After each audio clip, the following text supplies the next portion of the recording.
Shalom everybody, today we're here making unleavened bread. We're finally here in the kitchen together. So let's start going over the ingredients that you'll need, so you can pause the video, gather your ingredients, or you can come back at a later time once you do get all the ingredients. So you're gonna need flour, you're gonna need 2 cups of flour, you're gonna need sugar, whatever your preference is. You can use cane sugar, you can use brown sugar. Today I'm using a mixture of both. So I'm using a cup of cane sugar and half a cup of brown sugar, but you can also use 2 cups of sugar, okay? So you can make 2 cups of sugar, but I'm just cutting mine a little bit. So I'm doing 1 cup of the cane, half a cup of the brown. You're going to need some salt, just a pinch of salt for this recipe, cinnamon, vanilla extract, some caramel candies. You're gonna need some eggs. I've already put my eggs in a bowl. So that's 3 eggs. You're gonna need Galla apples. I'm using 1 apple, but you can use up to 2 or 3. It's really your preference on how much apples you want in your unleavened bread.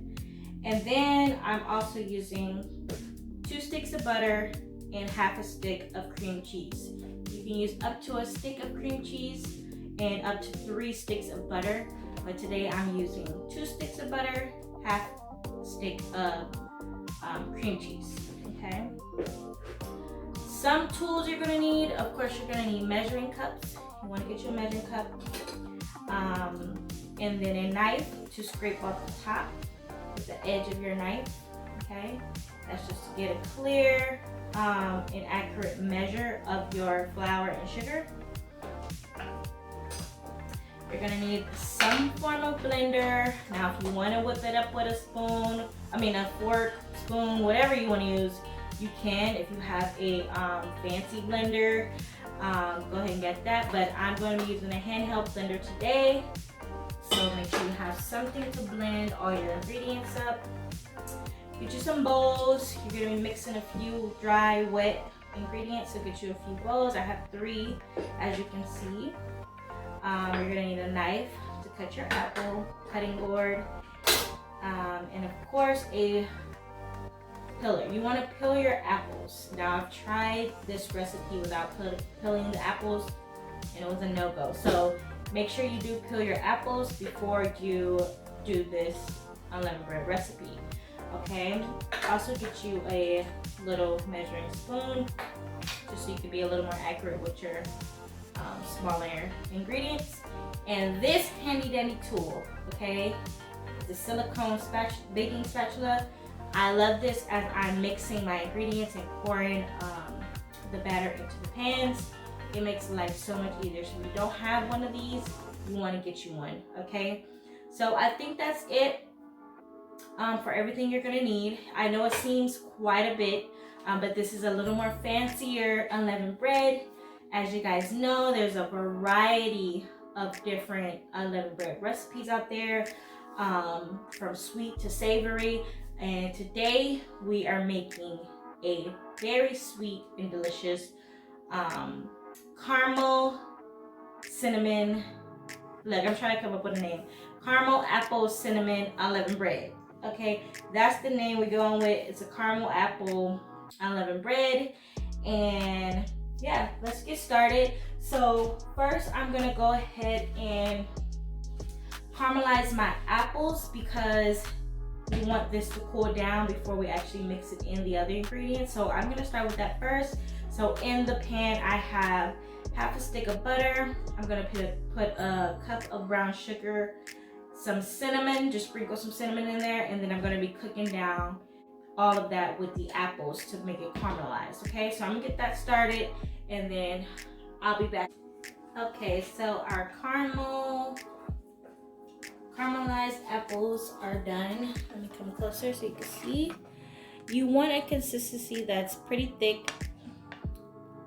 As you can see, it's looking thick and sticky a little bit. So when you first start melting the butter, it will be a lot more watery. So you just want to cook it down. It takes between 3 to 5 minutes depending on your stove. and you just want to cook it down till it really starts to get a little sticky and thick like that, okay? And then you just turn it off and let it cool down, okay? And just make sure while you're cooking your caramel apples that you let it bubble a little bit, but you continue to stir it. Don't leave it on the stove. Stand right there and just continue to stir it. Let it sit a little bit and bubble up, and then stir it again, okay? So while that is resting and cooling down, we're gonna go ahead and start with our other ingredients. We're gonna start with the batter, okay? So I did end up only using half a cup of sugar in my caramel apples just because I only used 1 apple.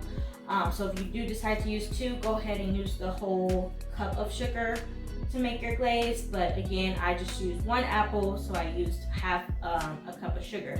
And with these recipes, you know, the amount of ingredients you use is all up to you, because if you are like 1 person, or if you have a smaller family, you don't want as big of a bread as I'm making today, you can cut it in half. If you want more, you can double it, or you can just add a little bit more. So I keep trying to give you multiple options when it comes to adding or taking away ingredients, just so you can, you know, figure out what works for you. But with that being said, now we're gonna move on to our wet ingredients. So I have butter and cream cheese in here. I didn't let it get to room temperature fully, so I'm gonna go ahead and pop it in a microwave a little bit.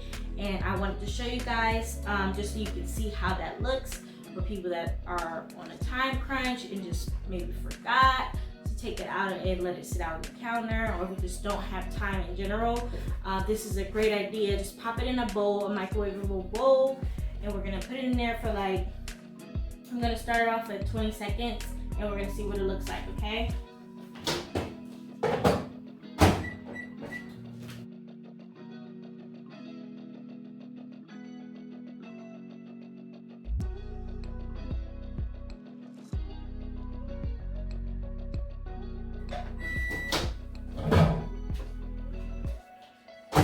Okay, so we barely have any melt.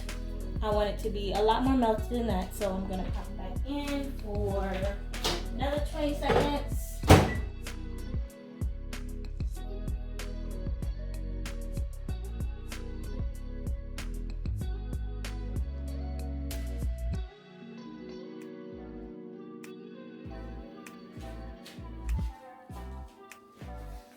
Okay, we're looking a little better, so I'm gonna do another 20 seconds, and that probably should be good to go.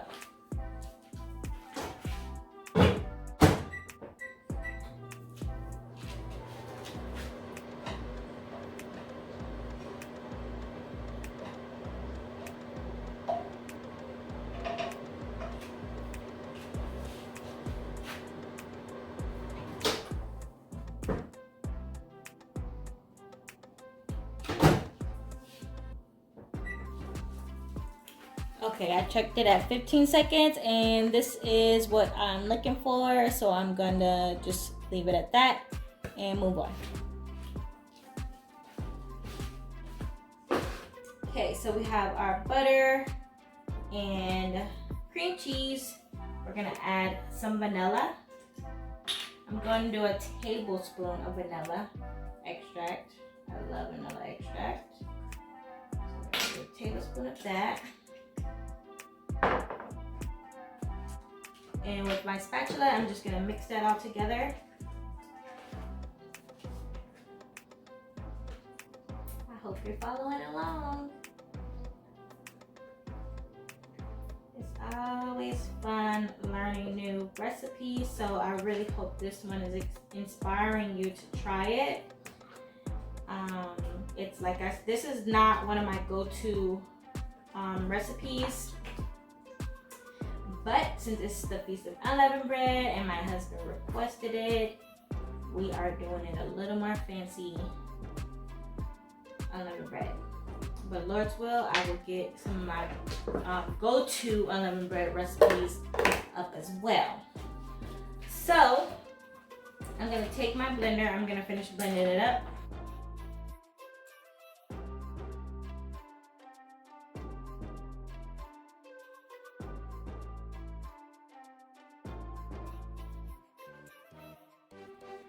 Now that I have that blended up, just to recap, let's go over our dry ingredients. So we have 2 cups of flour, 1 cup of cane sugar, and half a cup of brown sugar.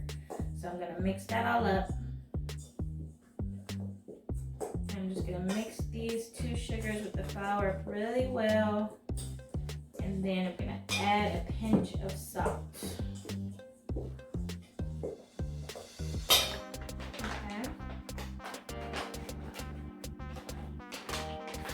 Any salt is fine. If you are using salted butter, you actually can skip this step. If you like it more flavorful, feel free to add another pinch of salt with your salted butter. It's totally up to you. I've tried it both ways and it's delicious either way. It's just a pinch. I am using unsalted butter, so I make sure to add a pinch of salt. Okay, now that that is mixed up, you want to grab your cinnamon, and we're going to start pouring the cinnamon into our flour. Now, I don't have a specific measurement for this. You just want to pour it until the flour actually turns tan. So you're going to pour it, mix it, pour it, mix it until it looks tan to you, okay? That's the only way you will really be able to tell that your flour is seasoned well with the cinnamon. It smells so good.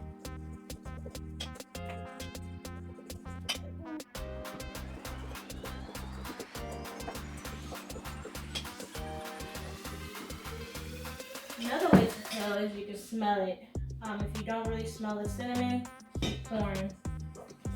Okay, sometimes it takes quite a bit, depending on how much you're pouring. If you're pouring a little bit, you might be there for a minute.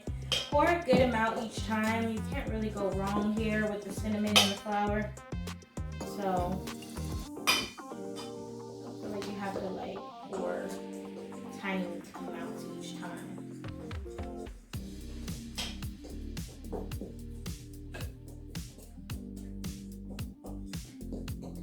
Okay, so it's looking tan. My lighting is really off, so I'm gonna come closer. Or I'm gonna show you guys after I stir it.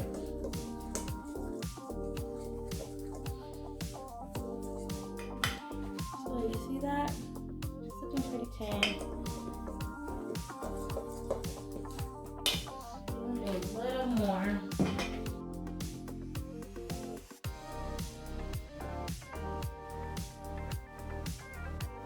If I were to guess, I would say this was 1/3 of a cup.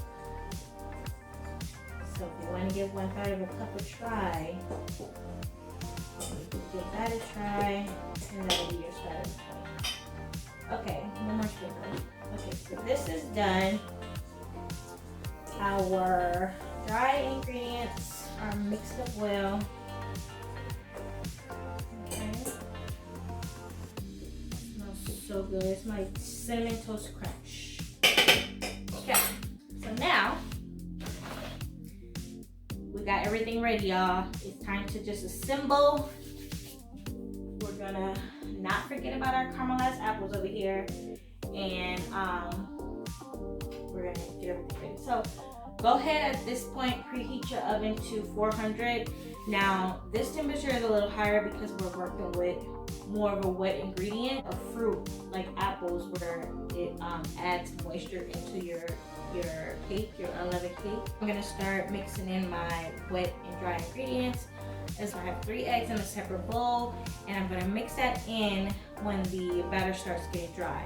Okay, so I'm gonna show you guys that now. Blender. Scoop in a little of the dry at a time.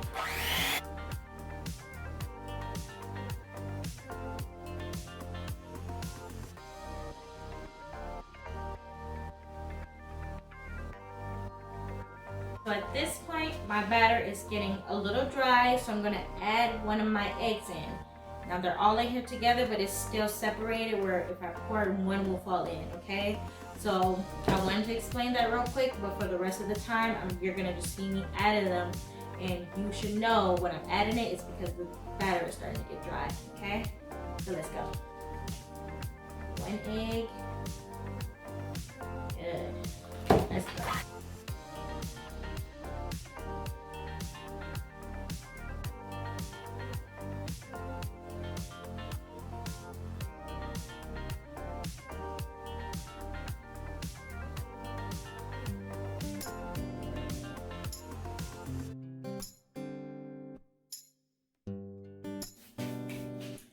Okay, so I'm glad this happened.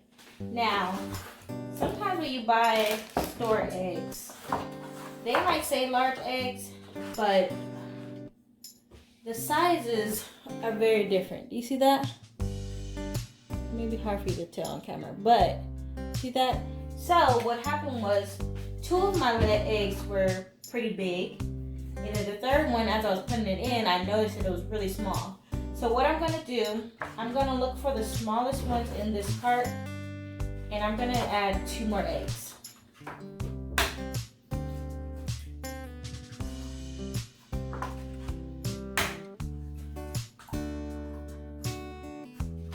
That way my batter isn't too dry, okay? So I'm gonna see if I need both of the eggs. So I have a little bit of my dry ingredients left. So we'll see if I need just 1 more or if I need the 2. So I know right now I need to add 1.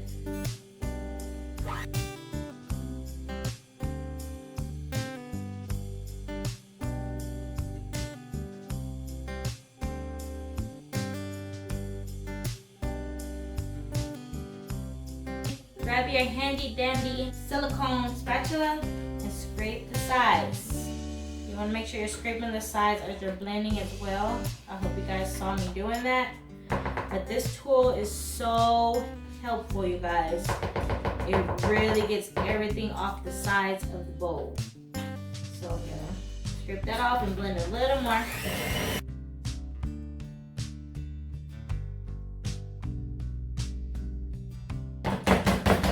Okay, guys.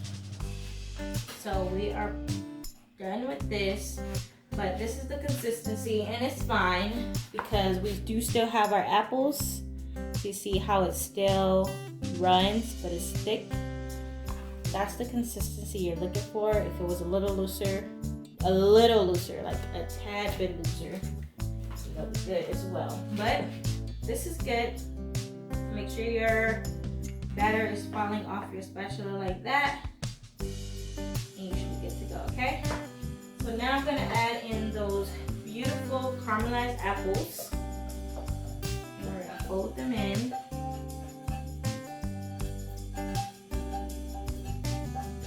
Okay, everything is pulled down.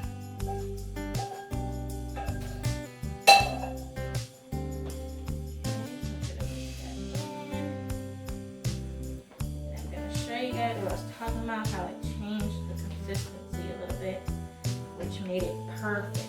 So let me show you the consistency really quick. See how much more runnier it is? That's how it should look, okay? You want your batter loose like that, kind of like pancakes. Okay? So now all I'm gonna do is add my caramels. Let me show you the ones I have. I have these caramel bits. Now you can get these. You can get the square caramels and chop them up really small, but these are so convenient because I don't have to chop them. I can just pour them in the batter. About half a cup of the caramel candies, and stir that around. Stir it in there really well with everything else, so you can get a bite of that deliciousness. Okay, guys, so that is all set. today I'm going to be making mine into little cupcakes. So you guys can feel free to put it in a pan like this. You can get the aluminum pans, a non-stick pan, cupcake pan. Cupcakes are just so much funner.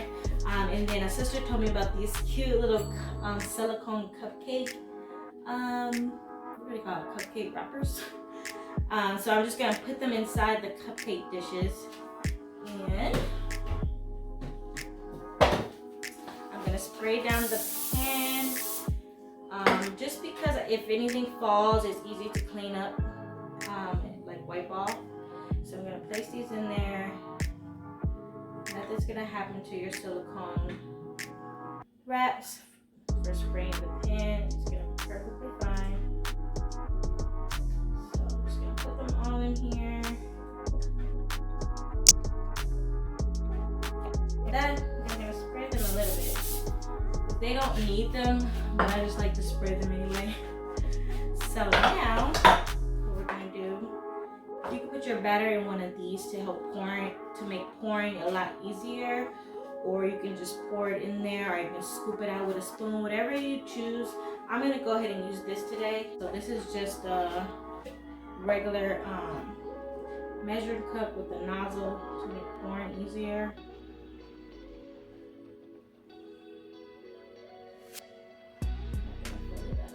Add more once I need it.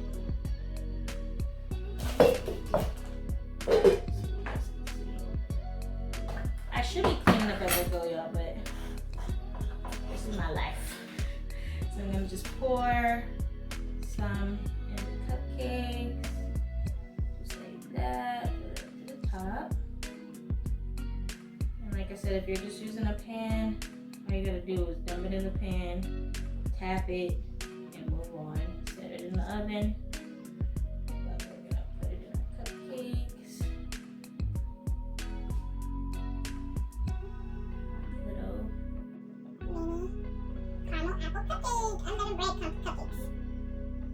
So now I'm gonna just tap the pan,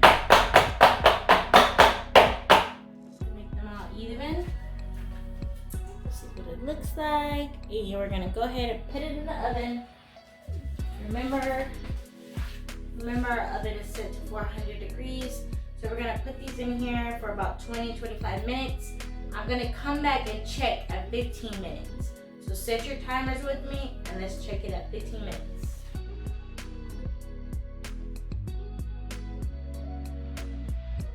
So what happens if you have more batter than your pan?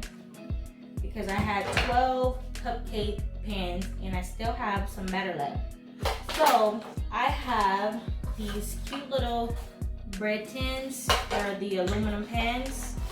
I'm gonna just pour the rest of the batter in there and bake this separately and have a little loaf. It might be flatter and a little more dense, but if you don't wanna just throw out the rest of your batter, you can use it.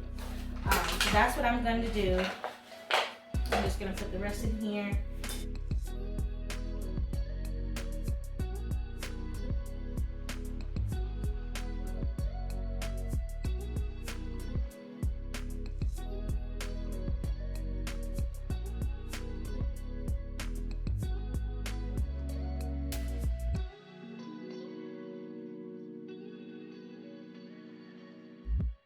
And be mindful, you will have to watch this a little more.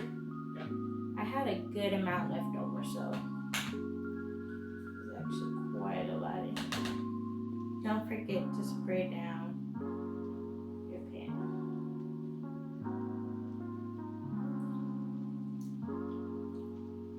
Feel free to taste your batter. It gives you an idea of what it's going to taste like.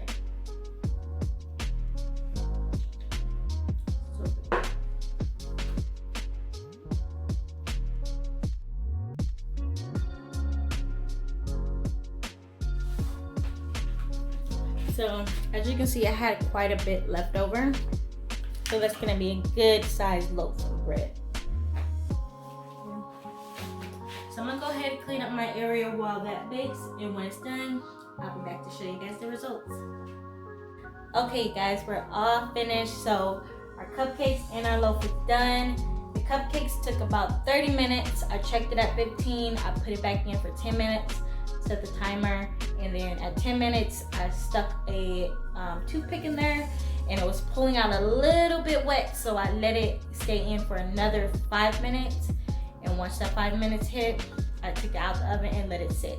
So you guys will see the texture. This is how I like my texture. If you like to cook it longer, feel free to add another 5. I just say 5 more minutes if that's what you want. If you want it a little more harder, or crispier, I should say, because it should remain soft in the middle. But I love mine like this. And then the loaf is staying in for 5 more minutes after I took the cupcakes out. So cupcakes 30 minutes, loaf 35 minutes, and I put them in around the same time. So let's give these a taste. This is what the cupcakes look like. Super cute.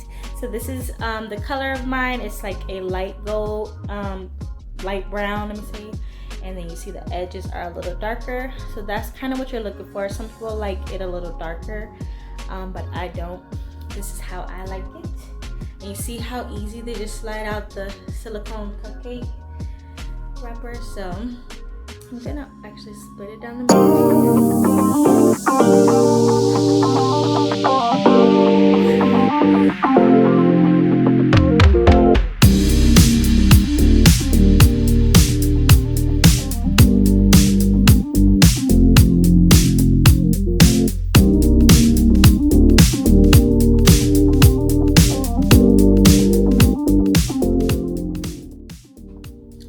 soft. It just literally melted in my mouth. Okay, so one thing I did notice, because this is the first time I actually cooked them in the cupcake silicone wrap, it probably could have stayed in for another few minutes. The middle is not as cakey as I usually like it, but this is perfectly fine because of the caramelized apples. It just made it a little more soft, like a little more moist, because it's not wet, it's just a little more moist than a cakier unleavened bread like I usually make.